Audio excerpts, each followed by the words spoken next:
What would you do if you came back from serving your country overseas, only to find strangers living in your home because your HOA sold it without your permission? Quentin Ralston had been gone for 11 months.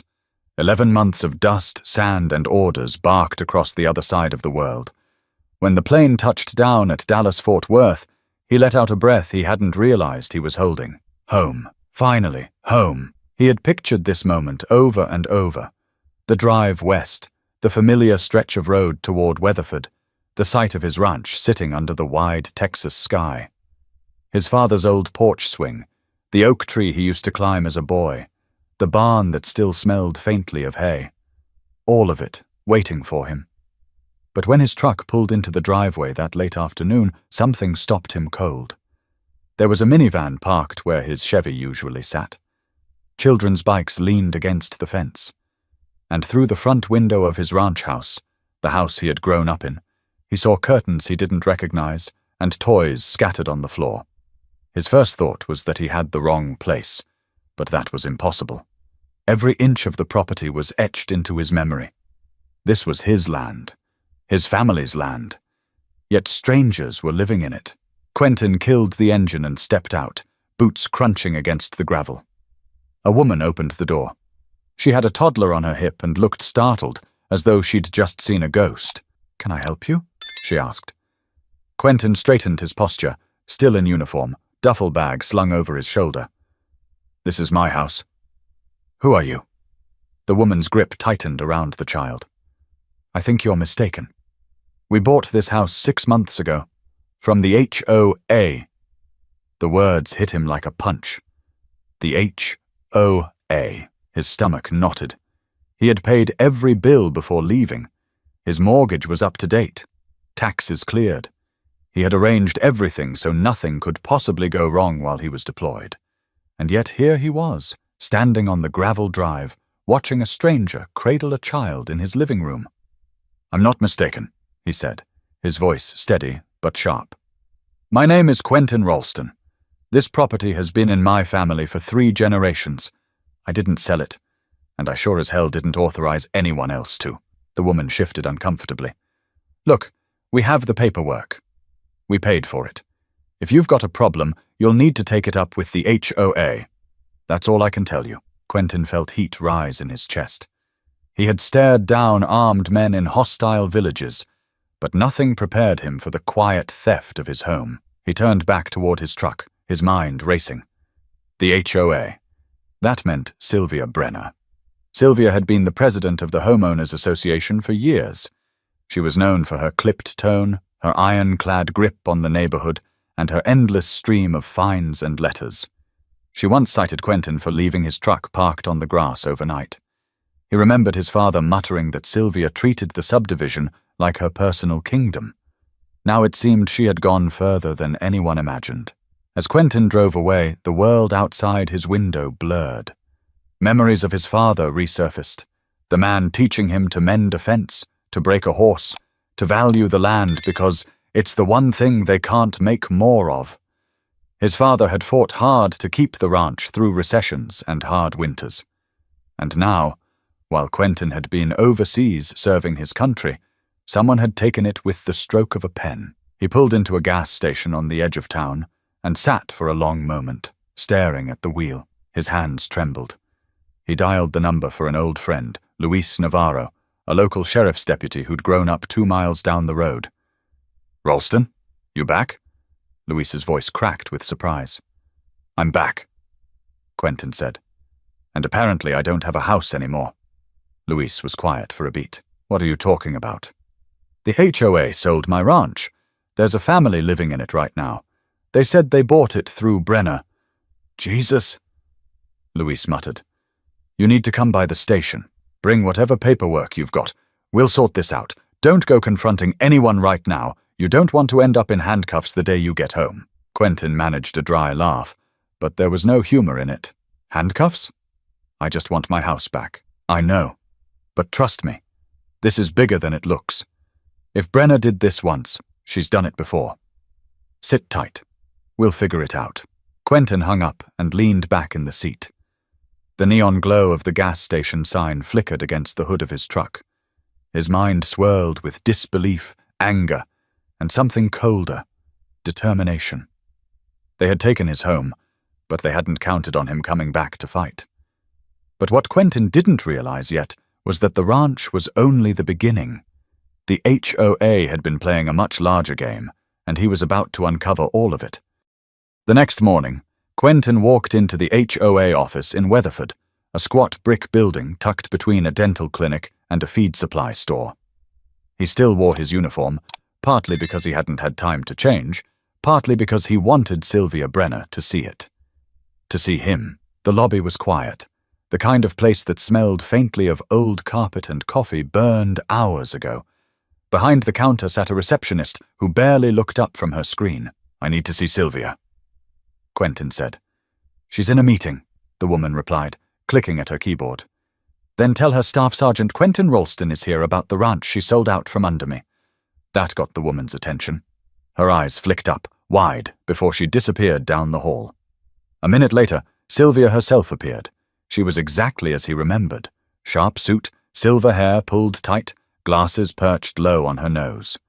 At 61, she carried herself like a queen surveying her subjects. "Well," she said, folding her arms, "I wondered when you'd be back." "You sold my ranch," Quentin said flatly. Sylvia's lips pressed into a thin smile. "Correction. The HOA sold it after you failed to address repeated violations and delinquent dues. You abandoned the property, Sergeant." The board had no choice. Quentin stepped closer. "I didn't abandon anything. I was deployed. Federal law protects service members from exactly this kind of stunt, and I paid every cent before I left." Her smile didn't falter. "That's not what our records show." "You forged something, then," Quentin snapped. The receptionist shifted uncomfortably behind the counter. Sylvia held up a manicured hand. "I suggest you calm yourself. Raising your voice won't change the fact that you lost that property months ago. Perhaps you should take it up with your lawyers instead of harassing me." Quentin's jaw clenched, but he forced his voice steady. "Don't worry, I will." He turned on his heel and walked out, his boots echoing against the tile floor. Outside, the Texas sun beat down on his shoulders. For the first time since he landed, he realized just how deep this mess ran. Sylvia wasn't flustered. She was confident. Too confident. She had done this before. Later that afternoon, Quentin met Luis Navarro at the sheriff's office. Luis poured 2 cups of coffee and slid one across the desk. "You were right," Luis said. "I checked the county clerk's office. There's a recorded transfer on your property, signed off by the HOA board and filed like it was legitimate. But here's the kicker. Your signature isn't on anything. They pushed it through as a lien foreclosure. A lien? On what? According to their claim. Unpaid dues and repeated violations?" Luis shook his head. "Thing is, the amounts don't add up. They're inflated. Way inflated. And your payments? I found the receipts in the county records. You were current." Quentin slammed his fist against the table. "So they stole it?" "Pretty much. And if they did it to you, I guarantee you're not the first. We've had a couple complaints over the years about Brenner's board, but nothing stuck. People either settled or walked away." Quentin leaned back, exhaling slowly. "Not this time." Luis studied him. "I know you're angry. You've got every right. But you need to handle this smart. Go through the Army's legal channels. You're covered under the Service Members Civil Relief Act. If you push this the right way, you'll not only get your ranch back, you'll burn their whole scheme down." Quentin nodded. "Then that's what I'll do." That evening, he sat at his sister's kitchen table in Mineral Wells. Emma Ralston, 5 years older, stubborn as a mule, had made a pot of chili and refused to let him talk until he'd eaten at least 1 bowl. "They sold Daddy's land?" she finally said, her spoon clattering against the bowl. "Over my dead body." "I'm getting it back," Quentin said. "And I'm going to make sure they can't pull this on anyone else." Emma's eyes burned. "Good. Because if Daddy were alive, he'd be down there himself flipping tables." They both laughed, the sound rough and tired, but it broke the tension. Quentin pulled a folder from his duffel, every receipt, letter, and notice he'd kept before deployment. He spread them across the table. Army JAG office will have my back, he said. And once they dig into this, Sylvia's kingdom is going to crumble. Emma tapped one of the receipts. You better believe it. And when you're done, I want to watch her carry her boxes out of that office. Quentin smiled, though his stomach still churned. He knew this wasn't going to be simple. Sylvia had power, connections, and years of practice. But he had something she didn't count on. He came back. But even as Quentin prepared for a legal fight, whispers began to surface. Other families claiming their homes had been stripped away just like his, and soon the scandal was about to explode far beyond one ranch in Texas. 2 days later, Quentin walked into the Judge Advocate General's office at Fort Cavazos. The building buzzed with the low rumble of printers, phones, and clipped conversations between soldiers in uniform and lawyers in pressed suits. He carried his folder under his arm like a weapon. A captain with sharp eyes and a calm demeanor introduced herself as Captain Renee Whitfield. She motioned for Quentin to sit, and flipped through his paperwork. You kept good records, she said, scanning the receipts. That helps. From what I see, this falls under the Service Members Civil Relief Act. It's designed to prevent exactly this kind of abuse while you're deployed. So I'm covered? Quentin asked. Legally, yes. But cases like this can drag. HOAs often think they're untouchable. They count on service members being too far away or too tired to fight. You're in a good position, though. You're back, you've got documentation, and if their records don't line up, they're in trouble. Quentin leaned forward. Trouble isn't enough. They took my home. My father's land. I want them held accountable. Captain Whitfield studied him for a moment, then nodded. If there's a pattern, we'll find it. And if it's fraud, they'll answer for it. That night, Quentin sat alone in his motel room off I-20, staring at the ceiling fan spinning slowly above him. Sleep didn't come. His mind replayed the woman at his front door, her voice firm but uneasy, as she claimed ownership of his home. He didn't blame her. She was another pawn in Sylvia's game. Still, the image burned in his head. The next morning, Luis called. You're not going to believe this, Luis said. We've had 3 more complaints since you showed up. Families saying the HOA forced sales over supposed unpaid dues. Same story every time. Fees piling up out of nowhere. Then suddenly their house is gone. Quentin gripped the phone. Names? I can get you 2 right now. Franklin Ortega on Mesquite Drive and the Holbrooks on Ridgeway. Both lost their places in the past year. You want to talk to them? I do, Quentin said. Set it up. That afternoon, he met Franklin Ortega at a diner in town. Franklin was in his 50s, with grease under his nails from years working as a mechanic. He nursed a cup of coffee like it was the only thing keeping him upright. They said I owed them $10,000 in dues, Franklin muttered. 10 grand. I've lived in that house 20 years, never missed a payment. But they said I was late. Fees piled on, interest, penalties. I couldn't keep up. One day a notice shows up on the door. 2 months later, the place is gone. Sold to who? Quentin asked. Franklin shook his head. Some couple from Dallas. Paid cash, real quiet. Like it was all lined up in advance. Quentin felt his stomach. It was too clean, too rehearsed. That evening, he sat across from the Holbrooks in their cramped apartment on the edge of town.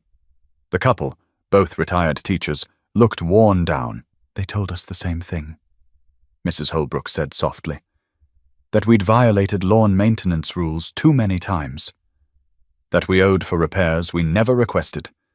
Next thing we know, we're standing in front of a judge who says the HOA has the right to foreclose.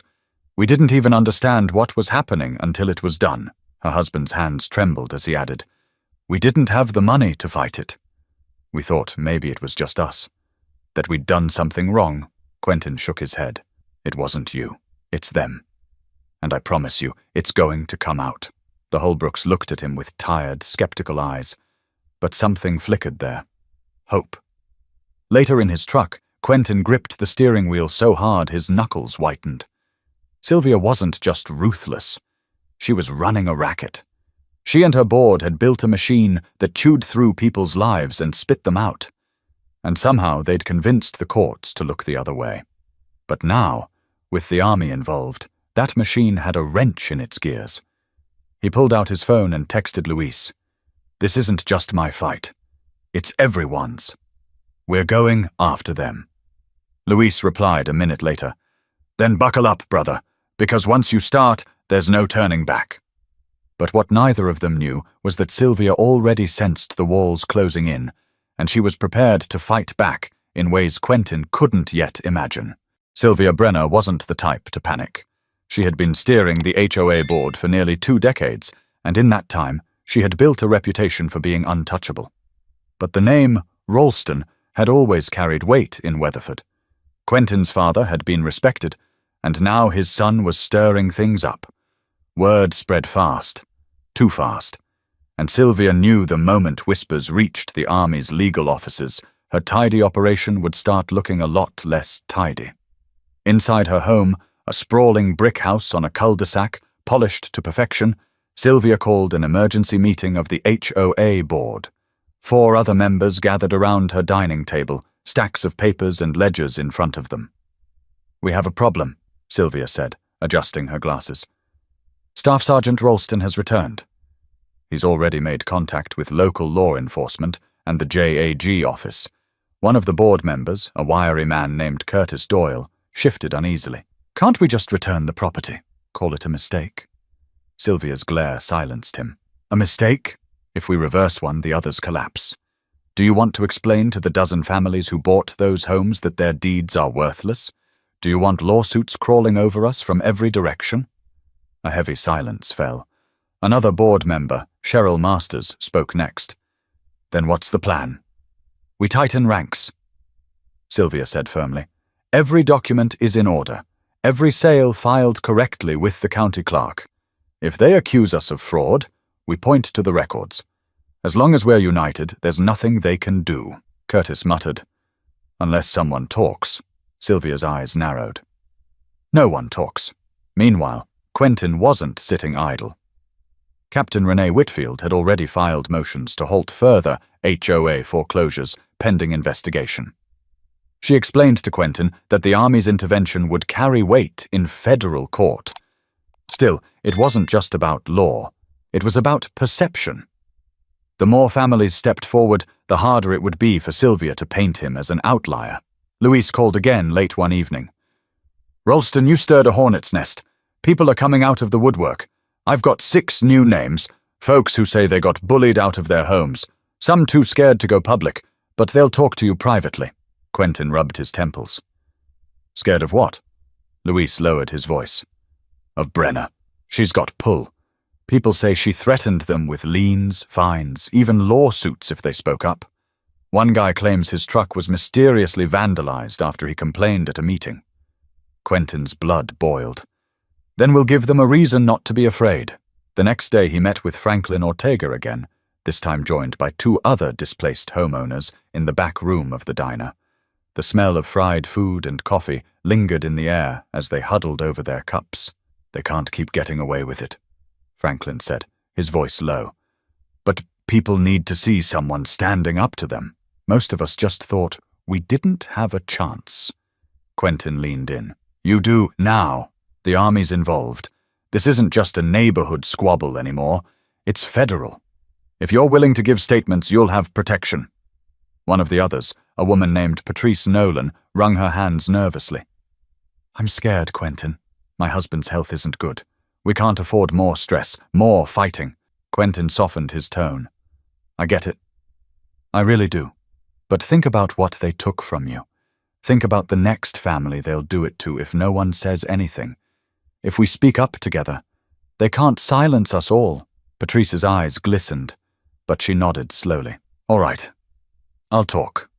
Later that night, Quentin found himself back in his truck, staring at the lights of the ranch from a distance. The family inside had left their porch light glowing. He wondered if they had any idea what kind of storm they were sitting in the middle of. They weren't villains in this story.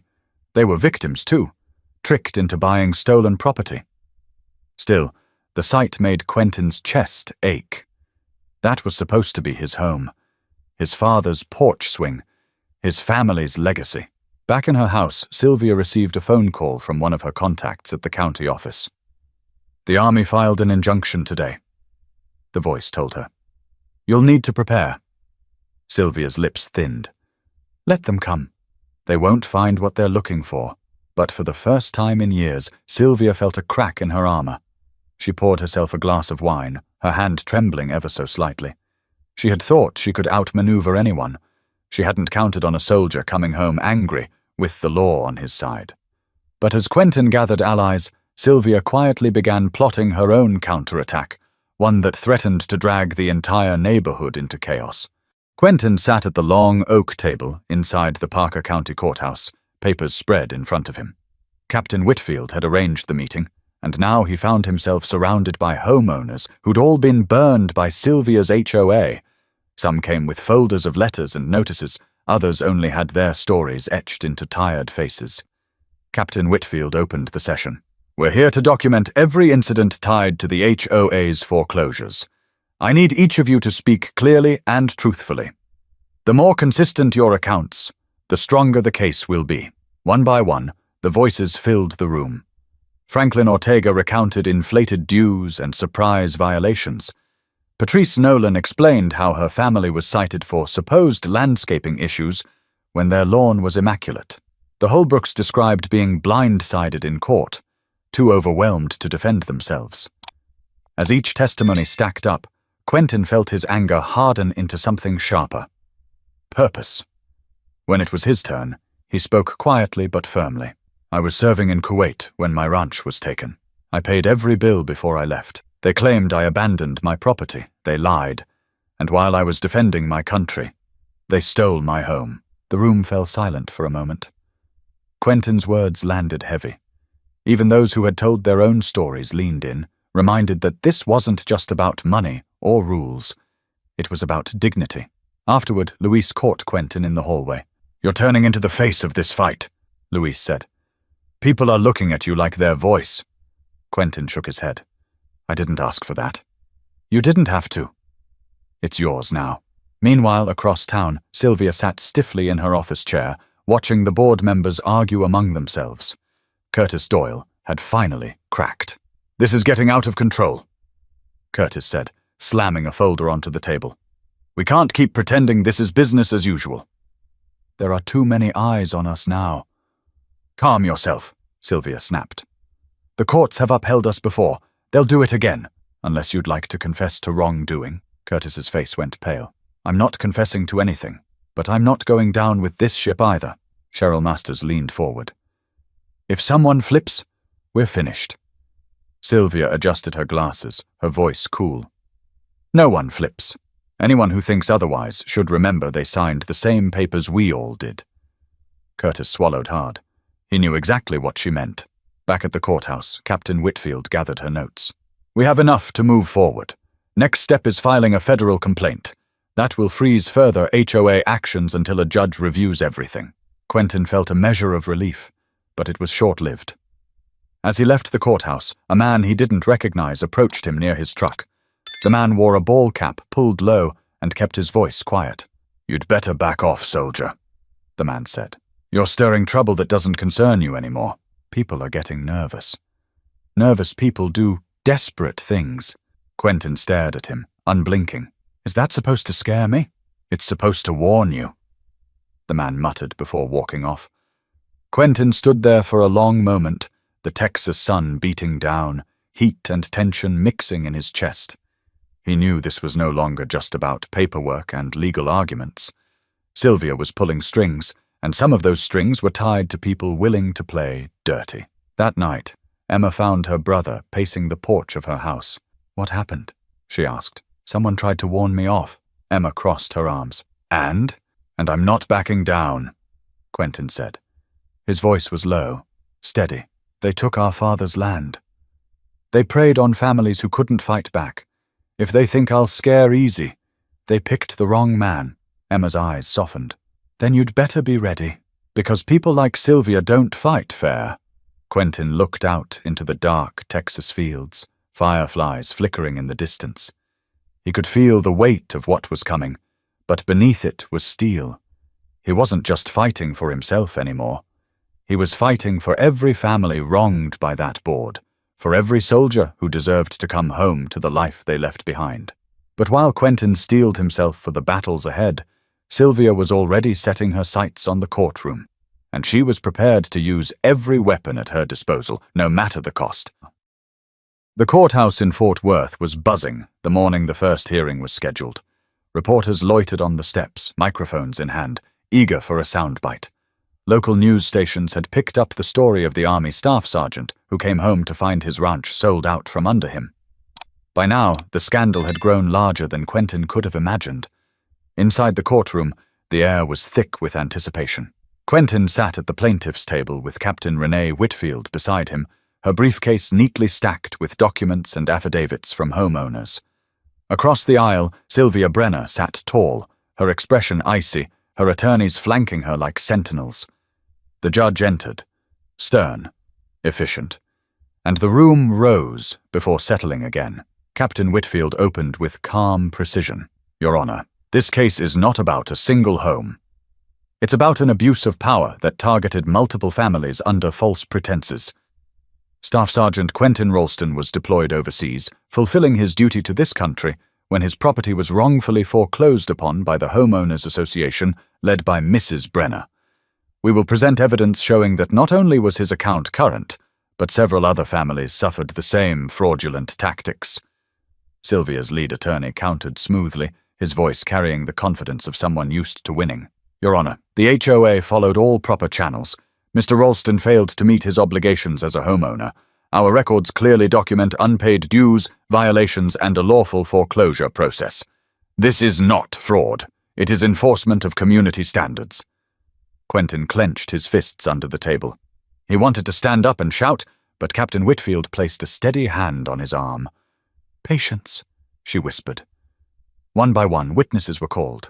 Franklin Ortega took the stand first, describing in detail how he was hit with sudden fees and penalties that snowballed into foreclosure. Patrice Nolan followed, her voice shaking as she explained how Sylvia herself threatened her family with legal action if they didn't comply. Then came the Holbrooks, their testimony painting a picture of confusion and helplessness as they were railroaded through a process they barely understood. Sylvia sat stone-faced through it all, occasionally whispering to her attorney, but never losing her composure. Finally, it was Quentin's turn. He stood, walked to the witness stand, and swore in. His voice carried a steady weight as he told his story. The deployment, the bills paid before he left, the shock of finding strangers in his home. I served 11 months in Kuwait, Quentin said, locking eyes with the judge. I was protecting this country, and I came back to find my father's land stolen. Everything I worked for, everything he built, gone. And not because I failed, but because someone decided my absence made me an easy target. The courtroom was silent. Even the reporters stopped typing for a moment. During cross-examination, Sylvia's attorney tried to shake him.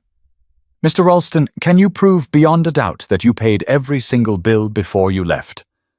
Quentin didn't flinch. Yes, the receipts are in the folder you're holding. The attorney pressed again. And yet, isn't it possible you simply forgot something, given the stress of deployment? Quentin's jaw tightened. I never forgot my responsibilities.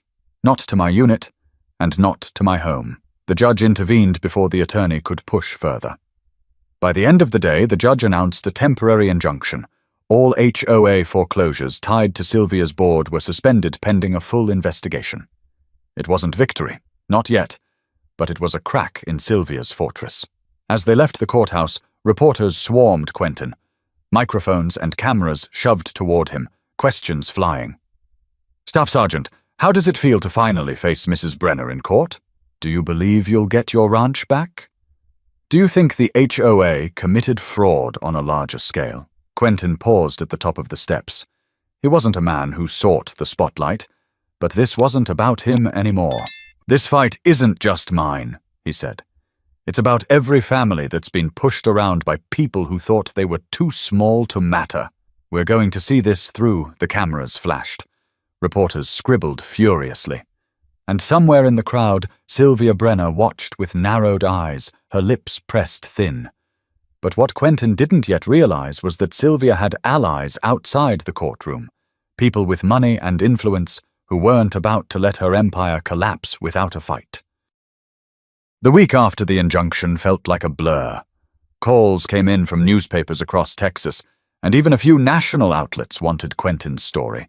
Soldiers reached out through social media, veterans groups voiced support, and neighbors he barely knew offered a handshake or a pat on the back. But with every new show of solidarity, the pressure grew heavier. One evening, Quentin sat on the porch of his sister Emma's house, phone buzzing non-stop.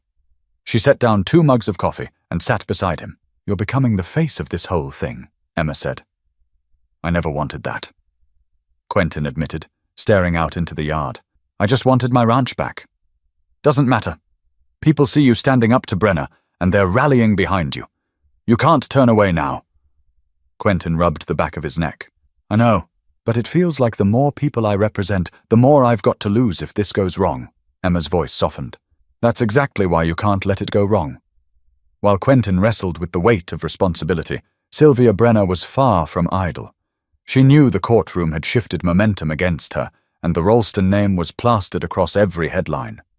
But she still had leverage.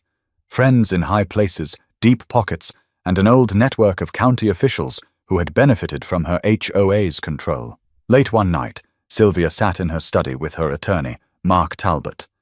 The room smelled of leather and oak polish, shelves lined with law books she never read. "This soldier is making you into a villain," Talbot said, tapping his finger on a newspaper spread across the desk. "If this keeps up, public opinion will sway the courts. We can't afford that." "Then shift the narrative," Sylvia replied sharply. "Make him look unstable. A hothead, fresh back from war, not thinking clearly. People will believe it." Talbot hesitated. "That's risky." "Everything is risky," Sylvia snapped. "But perception wins cases just as much as facts. You know that." Within days, whispers began to circulate. Anonymous posts online questioned Quentin's mental stability. A blog claimed he had a history of violent behavior. Local gossip painted him as aggressive, impossible to reason with. Quentin ignored it at first, but when an old acquaintance stopped him in town and asked if he was doing okay after everything overseas, he realized the smear campaign was working.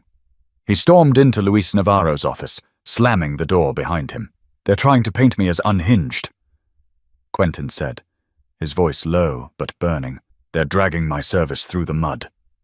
Luis leaned back in his chair. "That's Brenner's playbook. If she can't beat you with rules, she'll beat you with rumors. She's messing with the wrong man." Luis sighed. "Don't take the bait.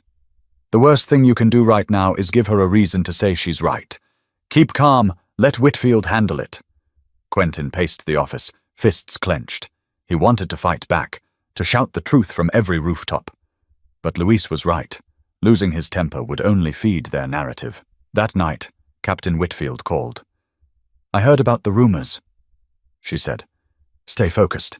We're filing for discovery next week, which means we'll start pulling their internal records. If Brenner's been manipulating finances, we'll find it. That's how we win. Not through gossip, but proof." Quentin exhaled slowly. "Proof. That's all I need." Still, doubt gnawed at him.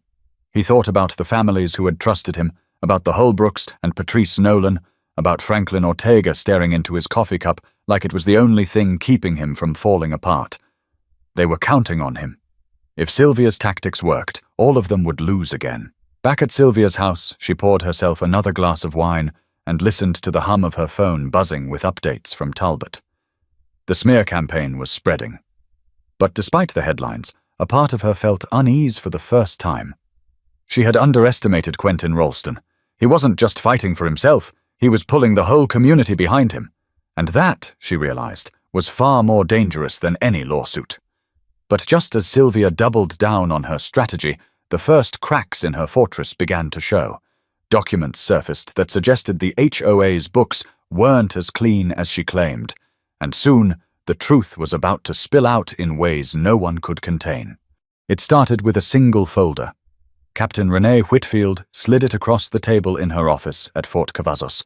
her face calm, but her eyes bright with something close to triumph. "We got discovery," she said. "And Brenner's board handed over more than they realized." Quentin leaned forward, opening the folder.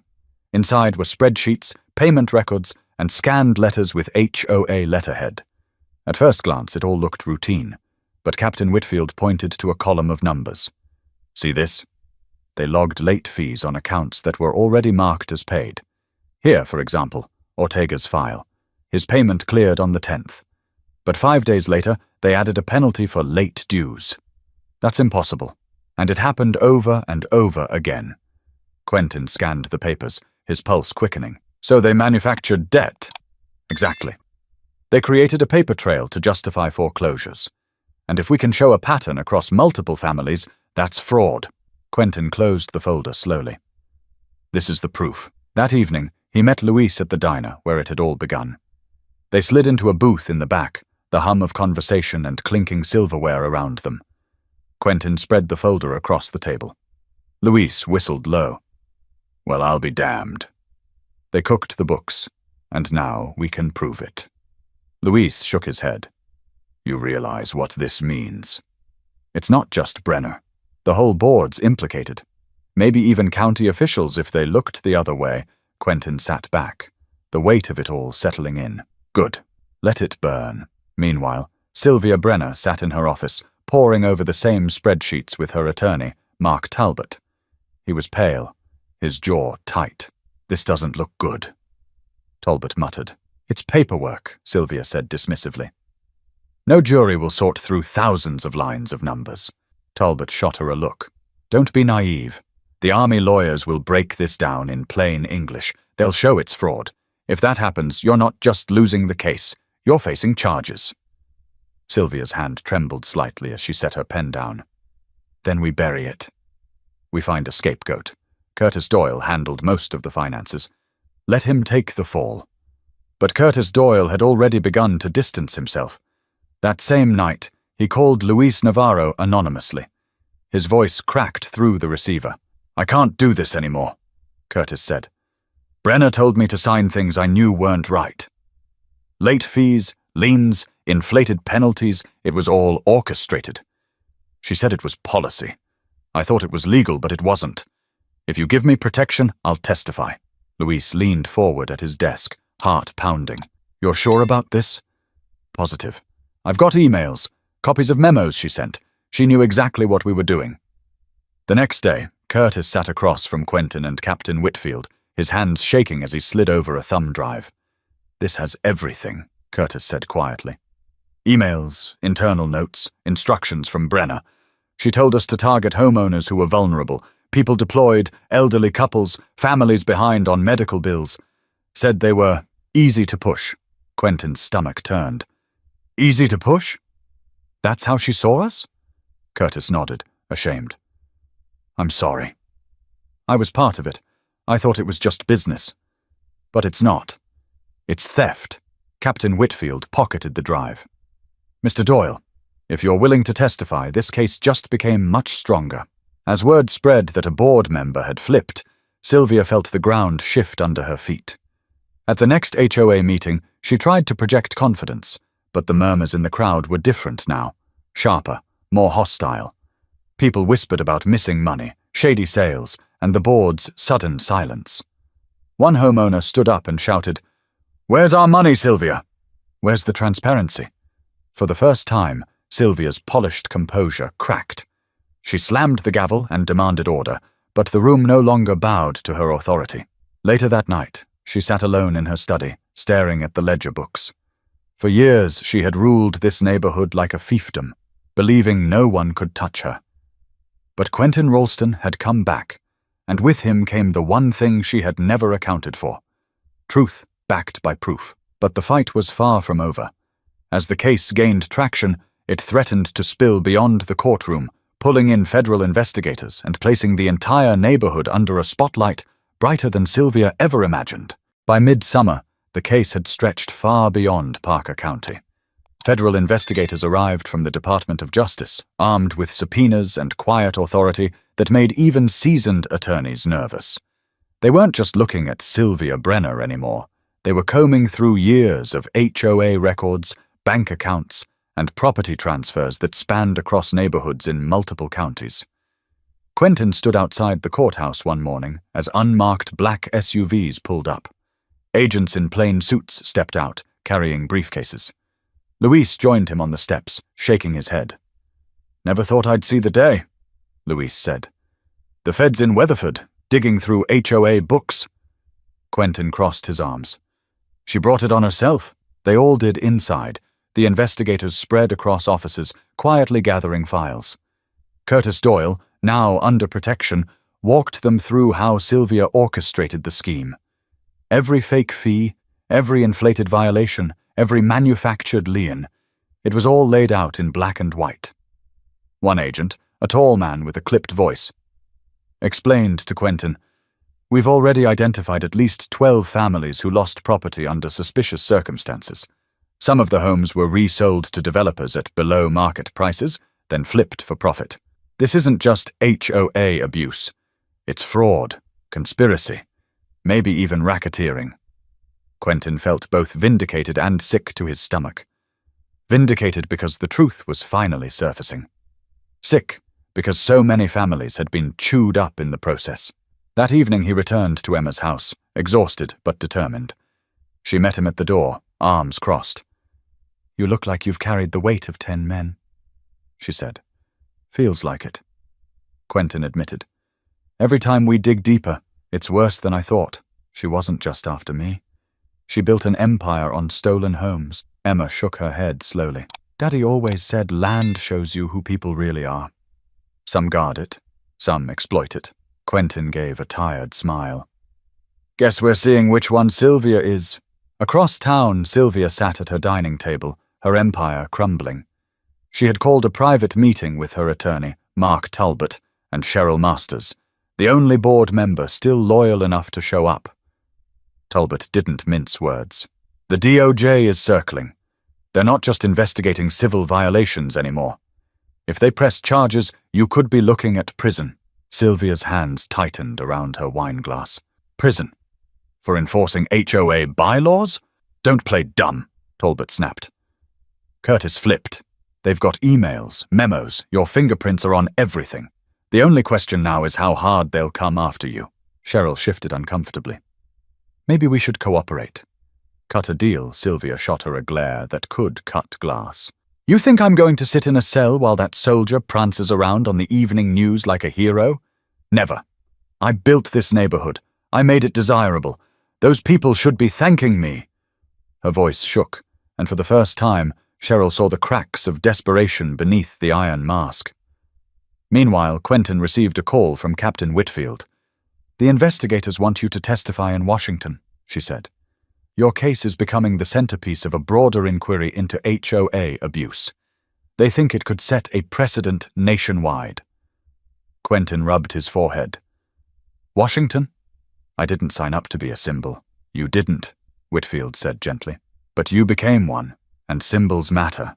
Quentin hung up and sat in silence for a long time. He thought of the Holbrooks, crammed into their small apartment, of Franklin Ortega, still working late shifts at the garage because he couldn't get back on his feet after losing his home, of Patrice Nolan, who had cried through half her testimony, her voice breaking when she said her children asked if they'd ever have a backyard again. Maybe he hadn't signed up to be a symbol, but he couldn't walk away from what it meant. The next hearing drew an even larger crowd. News vans lined the street. Veterans groups stood outside waving flags, chanting in support of Quentin. Sylvia arrived in a black sedan, face hidden behind oversized sunglasses, but the boos from the crowd followed her all the way into the courthouse doors. Inside, Captain Whitfield presented the federal findings: fraudulent ledgers, forged penalties, coordinated sales. The judge listened intently, his expression hardening with each passing page. When Sylvia took the stand, she tried to maintain her icy control, but under cross-examination, her voice wavered. The emails were undeniable, the memos too clear. Her empire of control was collapsing in front of everyone, and for the first time, the entire courtroom could see it. Quentin sat watching, not with joy, but with resolve. This wasn't about humiliating her. It was about justice.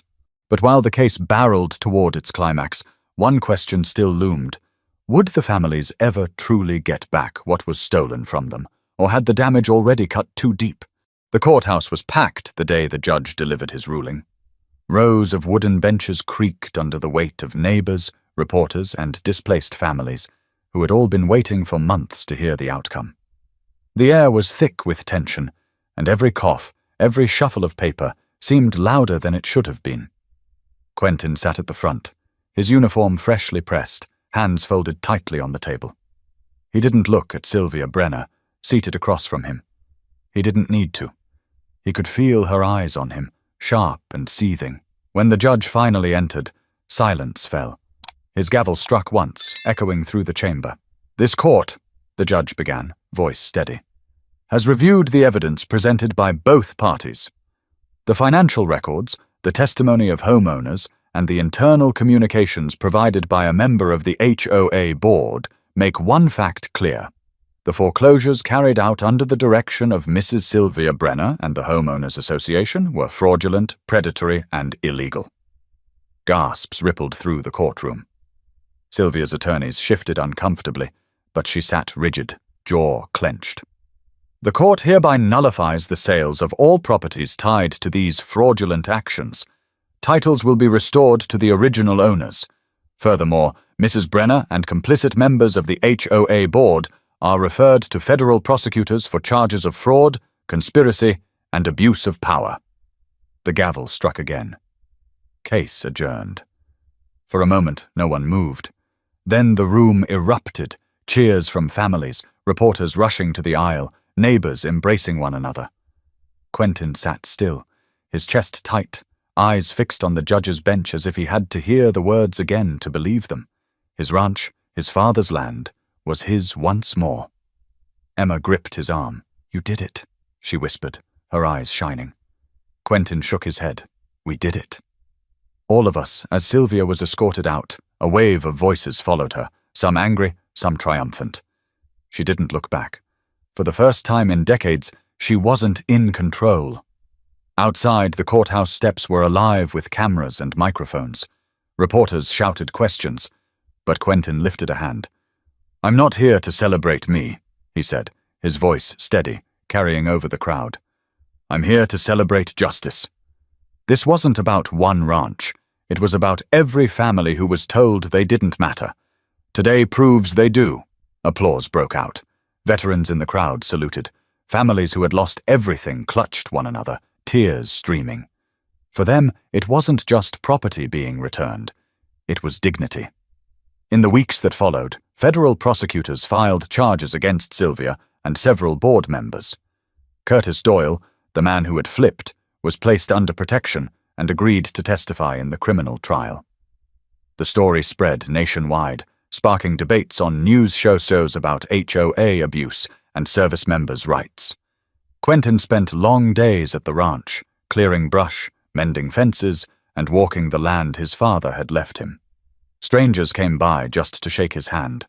Some asked for advice on their own battles with HOAs. He didn't have all the answers, but he listened. One evening, as the sun dipped low and the fields glowed gold, Emma joined him by the porch swing. "You know you've become more than just a soldier now," she said. "You've become a voice for people who never had one." Quentin looked out over the land. "I never wanted to be a symbol. I just wanted to come home." Emma smiled. "Sometimes coming home means fighting for more than yourself." He thought about that as he watched fireflies spark in the dusk. The fight had been long, ugly, and exhausting. But it had ended with justice. Families had their homes back. The board's scheme was shattered. And most importantly, a message had been sent. No one was too small to matter. Quentin whispered his father's words under his breath.